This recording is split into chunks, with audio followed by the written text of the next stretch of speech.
반갑습니다. 이보다 조금 더 할 뿐입니다. 밀폐계 에너지 해석 마지막 고체와 액체의 내부 에너지와 엔탈피 및 비열에 대해 알아보도록 하겠습니다. 비압축성 물질에 대해 알아보도록 하겠습니다. 액체와 고체는 이제 비압축성 물질로 우리가 간주를 하고,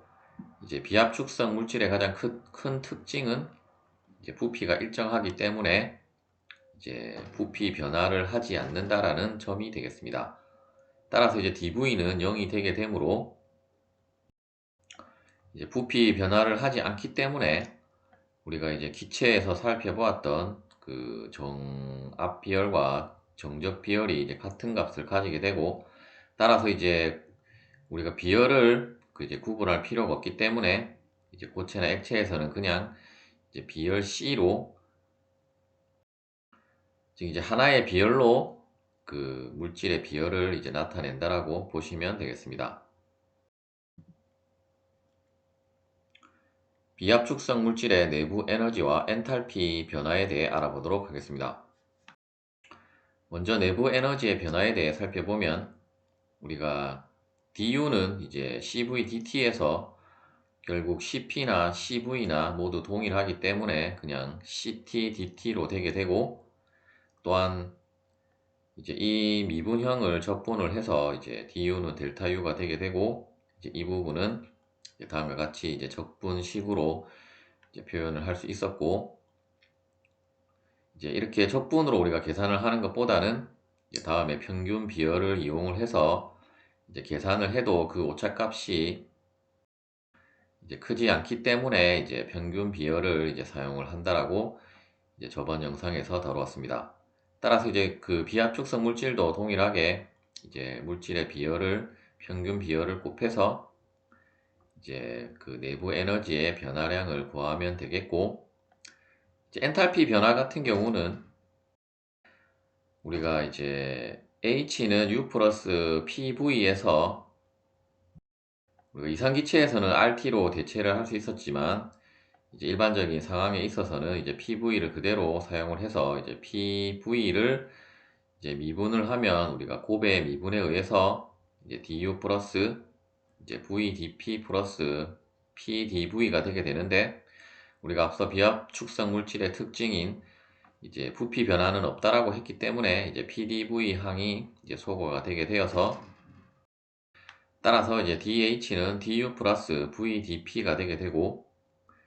이때 이제 DU가 이제 C 그 평균 비열 곱하기 델타 T였기 때문에, 따라서 이제 델타 H는 이제 평균 비열 곱하기 델타 T 플러스 V 델타 P로 이제 식을 표현을 할 수가 있겠습니다. 고체와 액체의 엔탈피 변화에 대해 알아보도록 하겠습니다.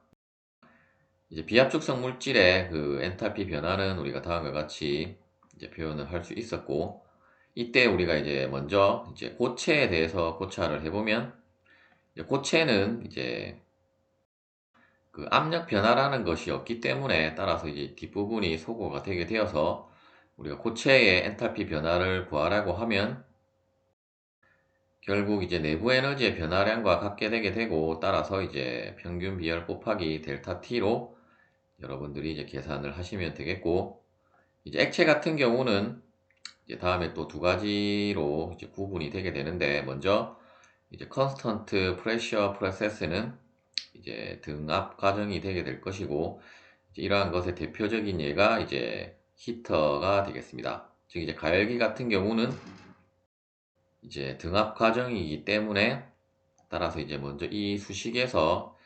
이제 델타 P가 0이 되게 되므로, 따라서 앞부분만 남게 되어서 결국 우리가 고체에서와 마찬가지로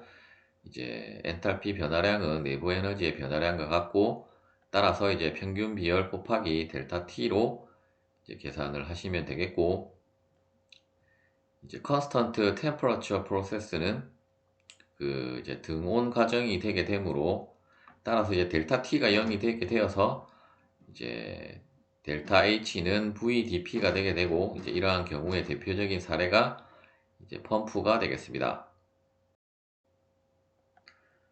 또한 이제 우리가 이러한 그 등원 과정에 있어서 이제 과정 1과 과정 2 사이에 이제 엔탈피 변화는 우리가 H2-H1은 이제 VP2-P1과 같게 되는데, 이때 만일에 우리가 그 이제 H1이 그 포화 액체가 되는 그 상태이고 H2를 우리가 그 압축 액체라고 하게 되면, 결국 압축 액체에 대한 엔탈피는 즉 이제 어떤 압력과 온도에 대한 압축 액체에 대한 엔탈피는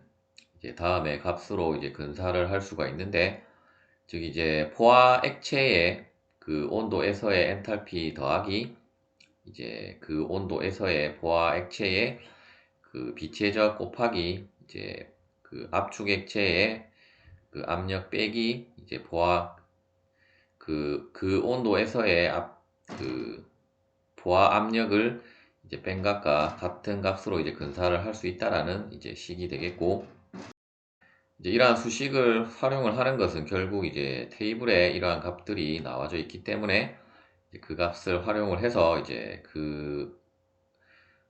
온도와 압력에서의 이제 압축 액체의 엔탈피를 이제 구하는 수식이 되겠고, 이때 이제 이 식도 이제 근사값이기는 하지만 이제 조금 더 그 고압과 고온의 그 경우에 있어서는 이제 오히려 이제 이 전체 식을 사용을 하는 것보다는 이제 뒤에 수식은 소거를 하고 이제 앞에 수식만 사용을 한 것이 이제 오차값을 더 줄일 수 있다라는 점을 이제 여러분들이 유의를 하시면 되겠습니다.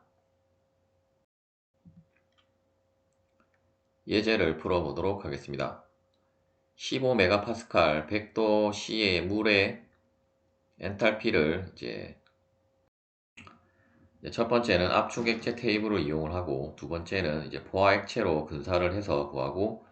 마지막은 우리가 마지막에 살펴보았던 이 식의 그 값들을 대입을 해서 이제 엔탈피의 값을 이제 구하라는 문제가 되겠습니다. 먼저 이제 이 상태의 물이 이제 어떤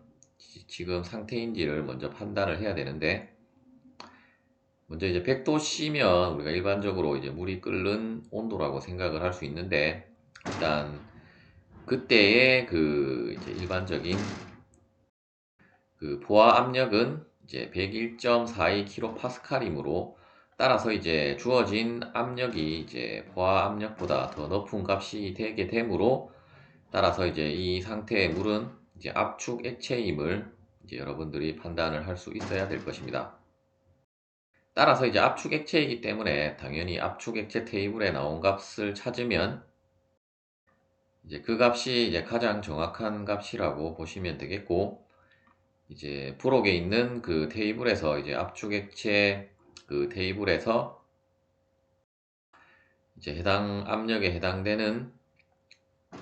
그 부분에서 다시 이제 온도를 추적해서 이제 값을 이제 찾아보면 이제 430.39kJ/kg이 이제 가장 정확한 값이라고 보시면 되겠습니다. 두 번째는 이제 포화 액체로 이제 근사를 해서 이제 값을 한번 비교를 해보면, 이제 포화 액체로 그 이제 근사를 하면 우리가 이제 온도 기준에 이제 포화 그 액체 테이블에서 이제 100도씨에 해당되는 그 엔탈피 값을 일단 이제 포화 액체에 대한 것이기 때문에 이제 HF를 추적해서 값을 찾아보면 이제 419.17 kJ/kg이 이제 그 된다라는 것을 알 수 있고, 따라서 이제 앞서 우리가 값과 비교를 해도 이제 그 값의 오차값이 그렇게 크지 않음을 그 확인을 하실 수가 있습니다.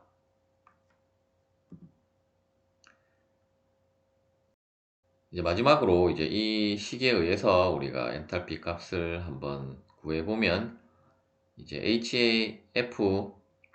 그 T는 우리가 앞서 그 찾았던 그 값을 대입을 해주고, 이제 비체적 값도 다시 이제 앞에 그 테이블로 돌아가서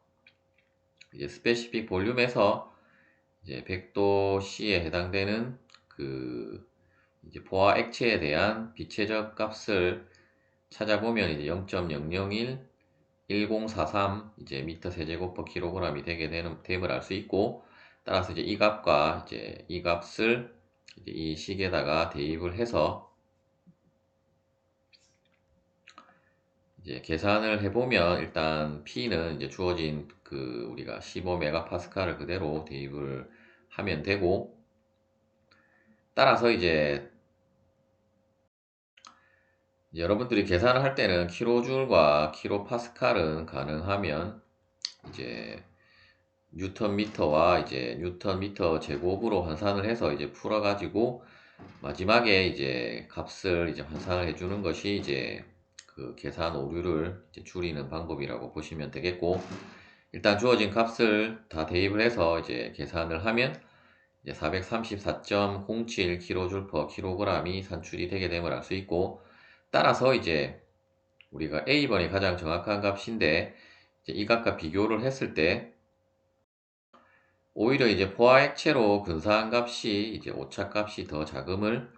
이제 예제를 통해서 여러분들이 확인을 할 수 있으므로, 따라서 이제 이 식에 대입을 해서 풀기보다는 그냥 포화액체로 이제 근사를 해서 푸는 것이, 다시 이제 제가 값을 잠깐 착각을 했는데 이제 포화액체로 근사를 한 값이 더 오차가 크다라고 볼 수 있고, 따라서 이제 그 P 마이너스 이제 포화 그 압력의 값이 이제 미소하다라고 하면 그냥 이 값만 취하면 되는데, 이제 이 경우는 이제 15메가파스칼과 그 101.42는 이제 그 값의 간격이 조금 크기 때문에, 따라서 이제 이 C번으로 그 계산한 값이 조금 더 이제 실제 값에 이제 근사하다라는 것을 알 수가 있습니다. 시청해 주셔서 감사합니다.